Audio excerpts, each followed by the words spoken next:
If you can't even designate what happened in Darfur with that death count as genocide, would it not be incongruous to categorize what's happened in Gaza with a significantly smaller death toll as genocide? My point that the rhetoric appears to be leaning towards a form of ethnic cleansing, which, to be clear, would also be a criminal act.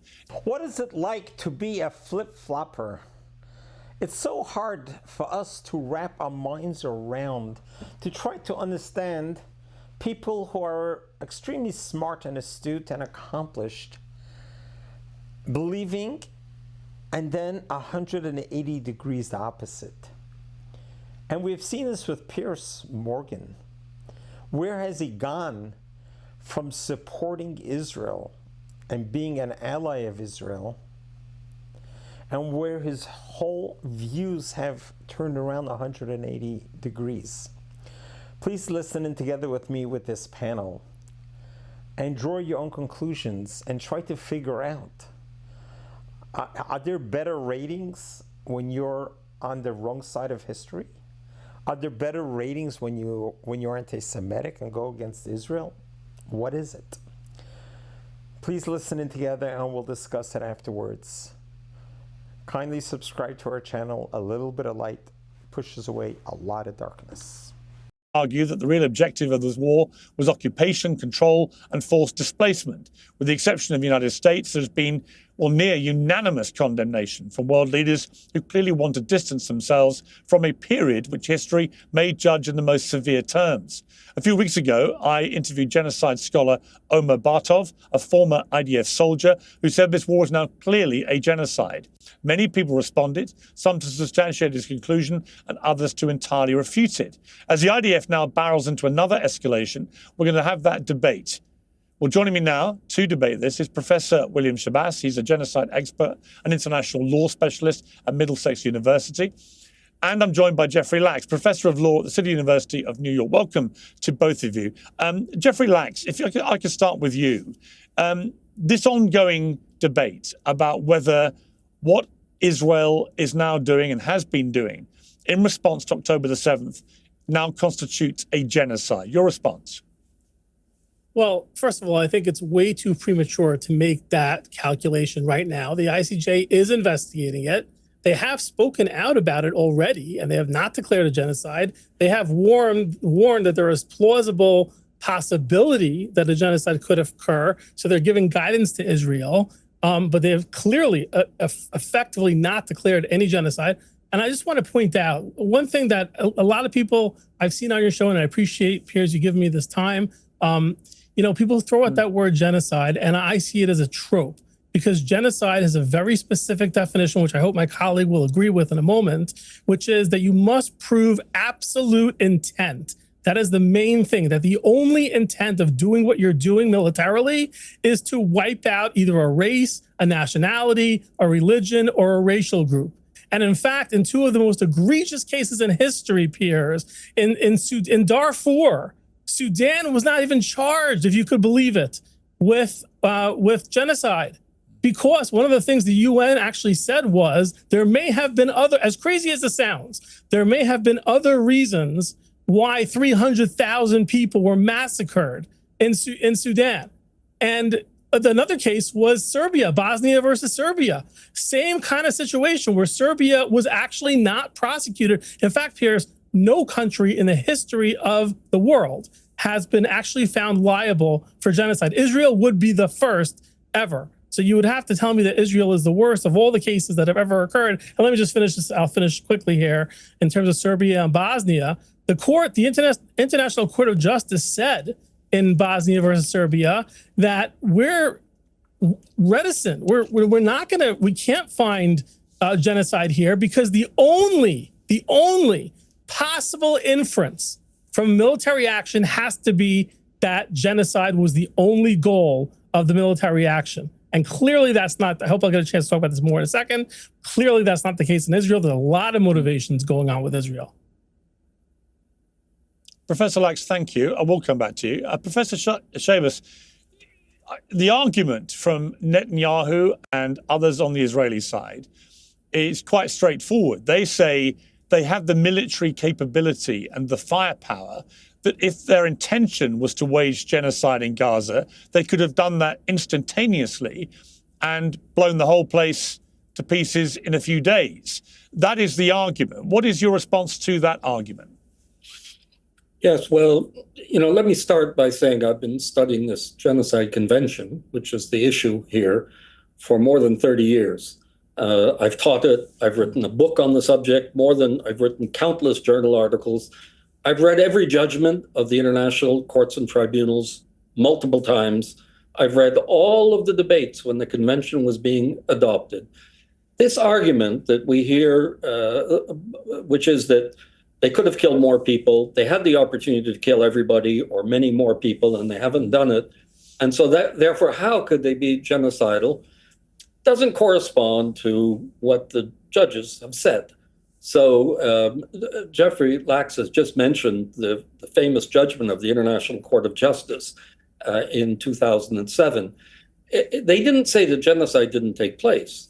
They agreed that genocide had taken place at Srebrenica, where there was this notorious massacre in 1995 over the space of 3 or 4 days in July. And when that took place, there were 7,000 or 8,000 Bosnian Serbs who were murdered by the, not Bosnian Serbs, Muslims rather, Bosniaks, by the Bosnian Serbs. And and the women and children were taken to safety.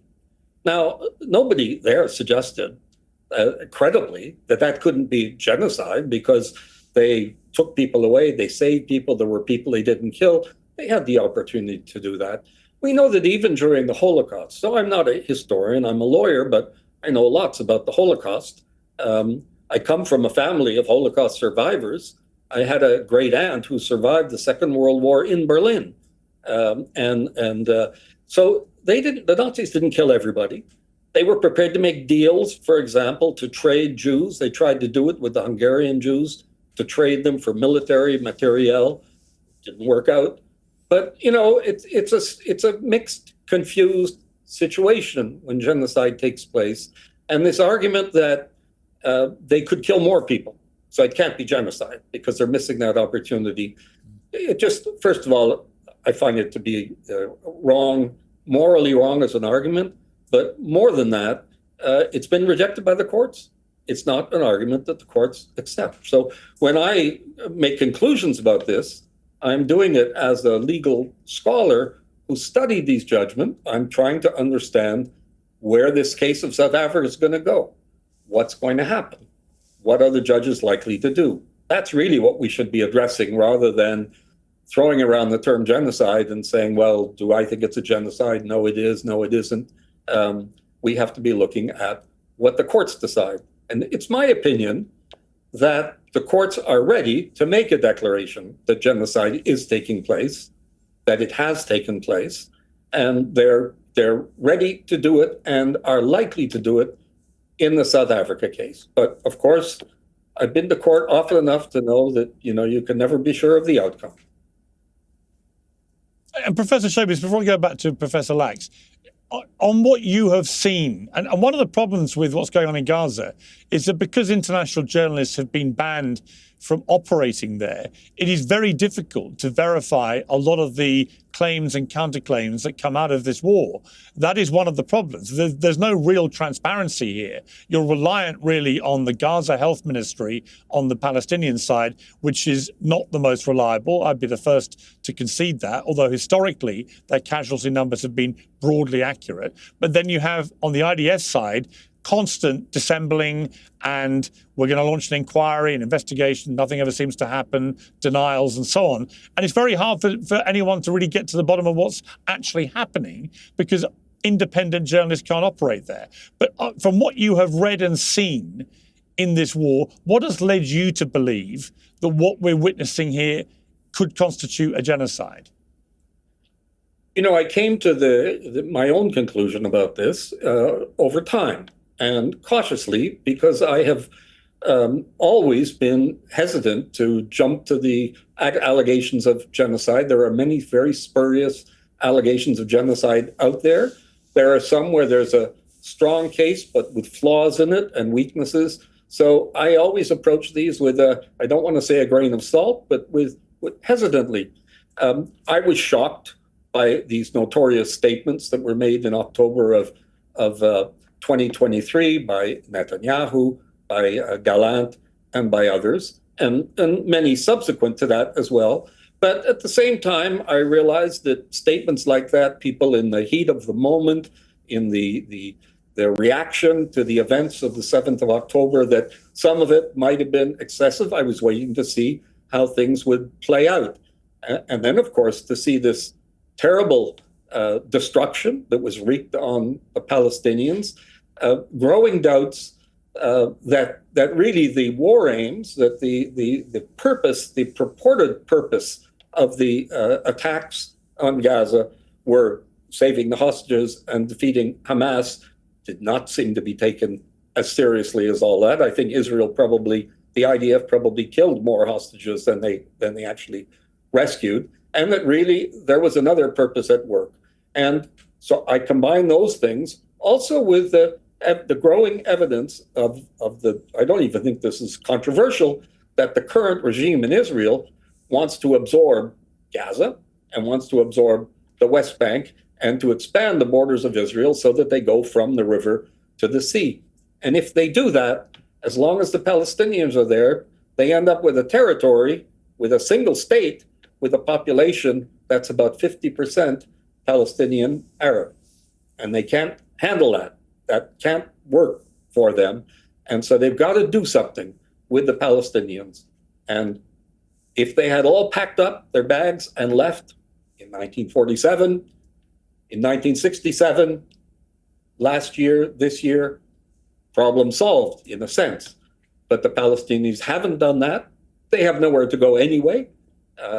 But they're perfectly entitled to want to stay where they live, where they belong. It's their home, and they're not Okay. going. All of those things taken Professor together. Lax. Yeah. Paint Yes, the go on, picture please finish your point. that I think the judges at the International Court of Justice are going to find compelling. Okay, Professor Lax, I think mean, it's my issue. Well, Professor, let me just ask you a question first, if I may. The problem I have is that when you listen to people like the Finance Minister Smotrich or Ben-Gvir, they're now being utterly unashamed in what they believe they want to happen. They want to see the Palestinians expelled from Gaza, from the West Bank. They want to occupy Gaza. They want to take it over. Smotrich was saying it only 2 days ago, but saying that Netanyahu doesn't agree with him, but he's carrying on having that argument behind the scenes. There is, and I think a lot of the language people like him have used is almost unashamedly genocidal, or certainly unashamedly supportive of ethnic cleansing, which in itself would be a crime. What do you feel when you hear people like him? And the argument I hear is, well, he's not an influential player in the cabinet, but that's clearly very disingenuous. He clearly has been very instrumental, and he's clearly behind the scenes driving what many people believe to be an extremely right-wing Israeli government, doing things which many Israelis and Jews around the world simply don't agree with. What would you say to that? Well, that's a complex question, and I hope you give me a chance to answer. There's a couple of different angles to that question. Yeah.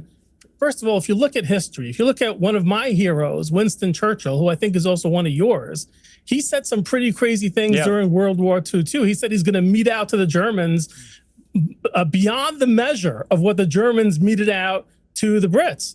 And you know, nobody talks about that as something that was genocidal. So what one radical, I don't align. If you ask me, do I personally align with those comments that you shared? No, I absolutely do not. And I also want to say to you and to your viewers that I am not minimizing even remotely the horrors that Palestinian civilians are suffering. I acknowledge that. I think it's horrible.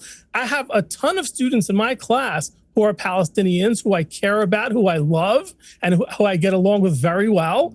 But if I may, Piers, so I want to actually, you know, I want to validate exactly what you said. I don't align with those people, but I also want to go back. I really appreciated that Professor Shabazz, or Mr. Shabazz, I'm sorry, I'm not sure, did not contest anything I said about the proof of intent. The only thing that matters is intent. And if you have, because Piers, the designation of genocide has never been applied to any country ever. Israel would be the first one ever. So that's why it's so important. It's not just a term, it's a major finding. And the court has been consistent. I think Mr. Shabazz will agree that it has to be clear that was the only motive. How else do you explain that in Darfur, 300,000 civilians were killed, that they were not prosecuted as a country for genocide? It is unbelievable. But what did the court say? There may have been other reasons. So I just want to end with this, Piers. I don't want to take up too much of the time, but I think this is super important. Israel clearly has other motives. Now, are they perfect? No. Is there validity to what you're saying? Maybe. I don't know the real numbers. I'm not going to sit here and claim it's 1-to-1. I don't know that. I could never prove that. But I will say this. You can't call it genocide. And the reason why is Hamas has said clearly that they will conduct 10-7 over and over and over again. So you can't tell me there's not another legitimate motive by Israel going on here. That's my position. And I think you could call it a lot of things maybe, and we could discuss that. But one thing it is clearly not, and I don't know how Mr. Shabazz can predict genocide when it has never happened before. I mean, literally, it's never happened before. So to predict it is insane to me, because you look at Darfur, if it didn't even happen there, I don't know how you could say it can happen here, where there's a clear, genuine motive for Israel to protect their civilians. Professor Shabe, there's a lot to unpack there, but I mean, there is merit to that argument. There's no doubt that from their own mouths, Hamas have made it crystal clear that they represent an ongoing existential threat to the existence of Israel. They are wedded to eradicating Israel. It was in their original charter. And they displayed on October the 7th a desire to kill as many Israelis that they could possibly kill in the period of time that they were over the border. So I don't think there's any doubt that they themselves are genocidal in their intent. But it's a really interesting point Professor Lax made, I think. If you can't even designate what happened in Darfur with that death count as genocide, would it not be incongruous to categorize what's happened in Gaza with a significantly smaller death toll as genocide? And to secondary to that, my point that the rhetoric appears to be leaning towards a form of ethnic cleansing, which, to be clear, would also be a criminal act. Is that a more accurate way to describe what may be happening here? You know, first of all, a couple of clarifications. It's not accurate to say that the courts have never ruled that genocide took place. The International Criminal Tribunal for Rwanda issued scores of judgments condemning people for genocide. There are people today in jail as a result of the Rwandan genocide. We have a judgment of the extraordinary chambers of the courts of Cambodia that found that genocide was committed against two minority groups in Cambodia. People were sentenced to lengthy prison terms there. The Darfur situation, and I think what Professor Lax is referring to, is it's not a judgment of the court. This never went to the International Court of Justice. It was never taken to the International Court of Justice. There was a report by an expert body commissioned by the United Nations Security Council, and it delivered its report in January of 2005. And that report analyzed the situation and said, you know, this looks like crimes against humanity, but we're not convinced that all of the elements of genocide are present. So we could go into the details and look at that report, but it's not as if the question was ducked or avoided, but it's never been determined judicially either. We have a case ongoing now against Myanmar at the International Court of Justice. There'll be a determination of that as well. So, Piers, as to your question now about ethnic cleansing, I know that this is one of the arguments that gets put forward, or one of the explanations, saying it's not genocide, but it's ethnic cleansing. And that's different because ethnic cleansing is about a different intent. And it's this idea that if you can prove that there's a second intent, then that outweighs or overrules, in a sense, the existence of the genocidal intent. I don't think that's the case. I don't think that's true or accurate in law. You're not going to beat a case in court if you're charged with committing a crime and you say, well, I had another intent as well, or I have another intent as an explanation, nobody got off with that kind of a defense. And the argument at the International Court of Justice here is going to be, do all of these elements add up? Now, the International Court of Justice has also addressed ethnic cleansing, and it addressed in the Bosnian case and in a subsequent judgment in 2015 that I was counsel in that case. I know that case intimately. The issue of ethnic cleansing arose as well. And in both those cases, the court said you cannot draw a bright line between ethnic cleansing and genocide. I think it's more useful to think of them as being a bit like a spectrum, but there's no sharp division between them. And they've said sometimes the intent to ethnically cleanse can be genocidal as well. So establishing that. Clarify one. Oh, I'm sorry. I didn't mean to interrupt. I thought you were just done. One last point, Jeffrey, before you take the floor, and then I'll shut up in a second. But you didn't speak to my point about Srebrenica.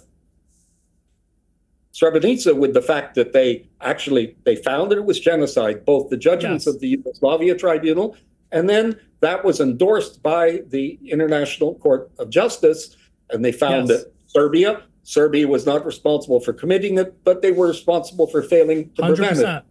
We're talking about 7,000 to 8,000 people in a population of about 1.5 million, not 60,000 people in a population of 2 million. But 7,000 to 8,000 people, much smaller. I'm sorry. And where they explicitly took the women and the elderly and the children out of harm's way. And yet they accepted that as genocide. Do you disagree with that? No. Okay. No, and I'm so glad. Let me go, Professor Lax, final word to you. We're running out of time, but final word to you. Yeah, no, I agree with everything he just said. I want to clarify because I think there's a little bit of wordplay here. The International Court of Justice has jurisdiction over countries. They have never found any country liable for genocide. What Professor Shabazz is talking about is individuals in the ICC, because the ICC has jurisdiction over individual people. So if you have specific issues with specific individuals, the ICC can find it, and he knows this is true. So my point remains, and by the way, Mr. Shabazz, you never addressed this entire interview the issue of if there is any legitimate reason to conduct this military action, there is no genocide. And the International Court of Justice has said that repeatedly. So, Piers, I just want to end with this. It would be the first time in history, and I'm sure he would agree with me, that any country, Professor Shabazz is talking about individuals charged with genocide. That has happened. And it has happened with, like he said, in that one case with the 8,000 people who were murdered. But never, ever in the history of the world has a country been found by the ICJ guilty of genocide, not even in Darfur. So you would have to convince me and the court that what's happening right now in Gaza is worse than Darfur. No, they never had a case in Darfur. It's been a fascinating debate. I want to thank you. I've got to end it there, guys. I'm sorry, but it's been a great debate. I've got to say, I appreciate the tone that you've both conducted this debate. It makes a refreshing change from some of the screaming matches we've had about this very issue. And I've actually learned a lot, which is also hopefully what viewers at home will conclude. I've learned a lot about this whole issue of genocide and ethnic cleansing and the courts, which I didn't know before the debate started. So that, for me, is a big tick in terms of what we're providing to our viewers. So thank you both very much. Are we playing here with semantics?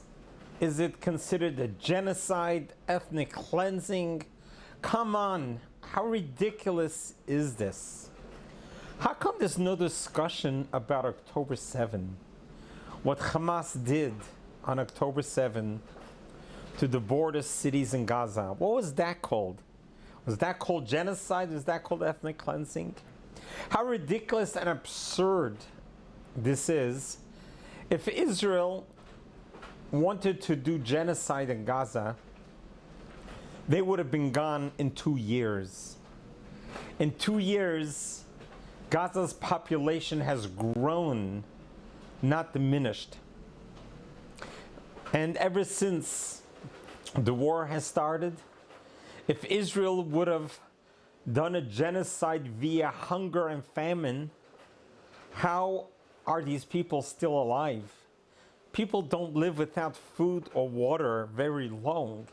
And here it's 2 years, 700 days of war, and yet we still see thousands and thousands of people walking around. And even humorously, people were talking about that a lot of those people could use some weight loss treatment. They are not walking around emaciated as the hostages are looking, which we saw the horrific, terrible videos of the hostages, the way they are living compared to the captors, how well fed they are. Even the mothers who are holding the babies, the fathers who are holding the babies saying, oh, they died of famine, they look very well fed. Come on.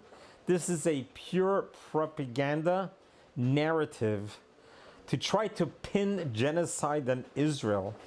And again, why is the world just condemning Israel? What about what Hamas did on October 7? Yes, Israel had no choice. Any country that's faced with a war, you go and you do whatever it takes to win the war. Let's not look too far ago in World War II.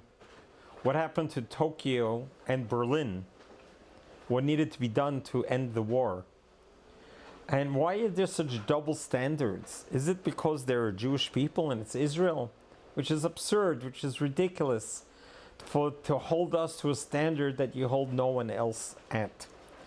So after listening to this, you can understand how easily the news can be twisted, the truth can be twisted. And they say about lies, the more times you repeat a lie, you start believing that the lie is true. So let's pray and we hope that the truth prevails. There is no genocide in Gaza. There is a war. War is terrible. There is no ethnic cleansing going on in Gaza. We're just trying to get rid of the terrorists. The hardest part is that Hamas, unlike every other army, the soldiers are in uniform, so you can tell the difference between a combatant and a civilian. Hamas does not have a uniform. They dress in civilian clothes, only to subject the Gazan civilians, that they should be targeted as well. This is just another one of their barbaric, bloodthirsty ploys. Let's hope the world sees it. Let's pray to God, hold our hands in prayer, that God should bring peace unto Israel and peace unto the rest of the world. God bless you. God loves you.